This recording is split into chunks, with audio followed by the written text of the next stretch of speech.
Hey everyone, it's Ben Hardy, and in today's video, I'm going to be talking about how new cars are finally becoming more affordable. Before we get into the video though, as always, if you want to save time and money the next time you purchase a car, link to my car buying guide in the description down below. And then if you want to see more videos just like this, then I recommend you subscribe because I post content every single day. Let's get into it.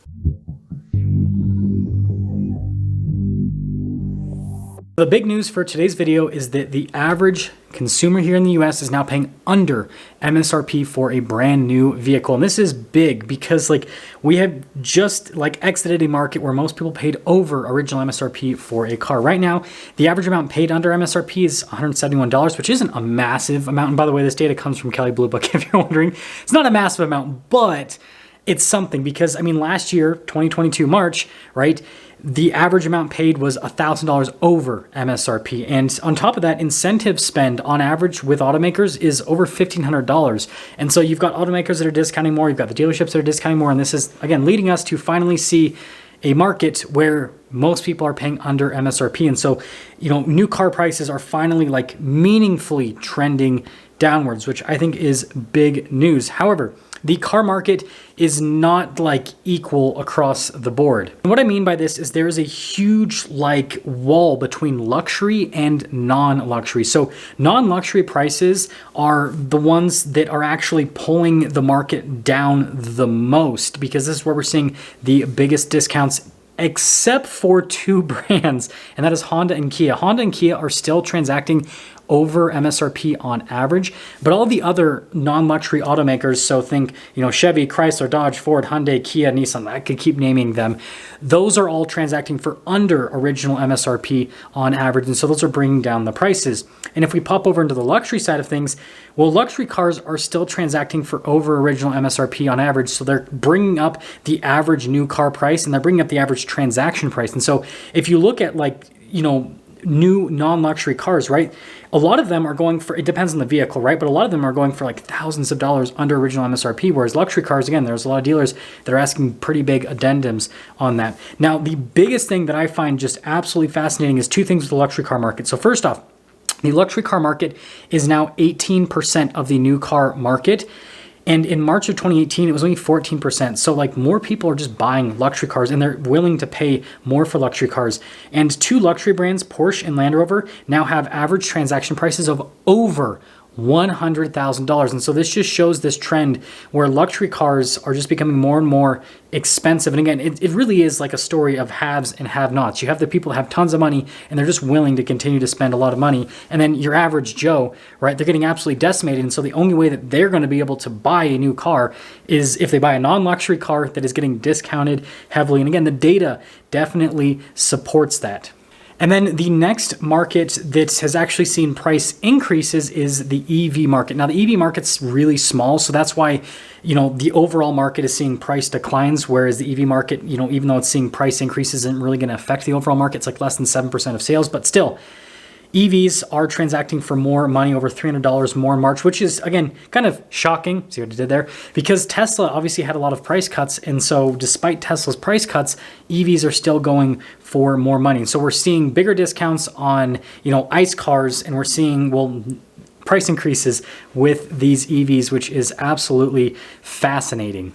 So pulling this all together, I think this is great news for the average Joe because this shows that the car market is becoming more favorable for the average Joe. Now, yes, interest rates are still really high and they're set to continue to increase, which is going to dampen affordability. However, new car interest rates are still relatively reasonable if you have really good credit. I mean, the average new car interest rate right now is 6-ish%, which again, I know that's not 2%, but that's better than the 10, 11, 12% that people are paying on average for used cars. And so between the interest rates with new cars being lower and new car transaction prices decreasing, especially for regular new cars, right? Who cares about luxury cars, right? That's for the elite, right?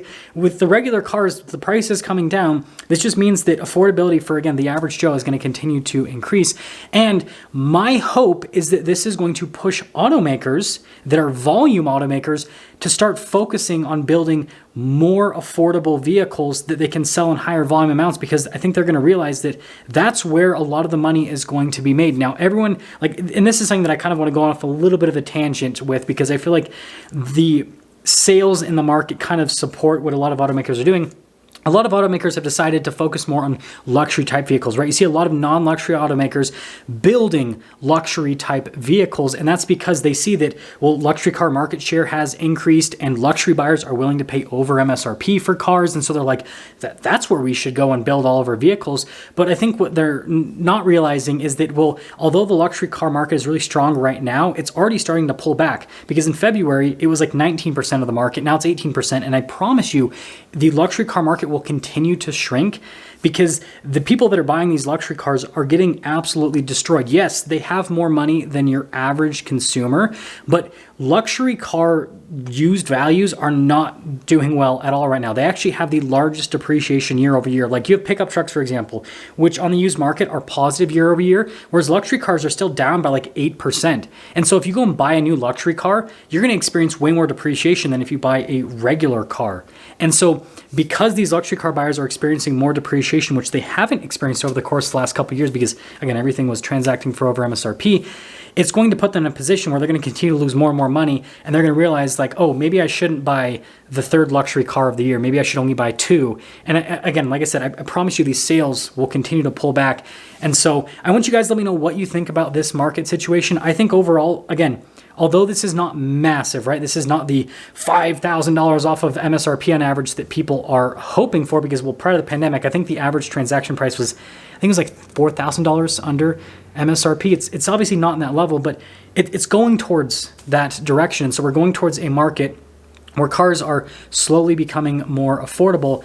And I just, again, like I said earlier, I hope that automakers see that volume is going to be the route to go in the coming years, because I think that's where again, this is just my personal opinion, I think that's where the profitability is going to be in the car industry, because I think we're going to eventually start to see a much larger pullback with these luxury cars. And so these automakers that have decided to try to turn themselves into luxury brands are going to realize, maybe we shouldn't have built all these $70,000, $80,000 vehicles. Maybe we should have instead, focused on building $30,000, $40,000 vehicles. And I know some people are going to say those aren't affordable, but regardless, I'll see you.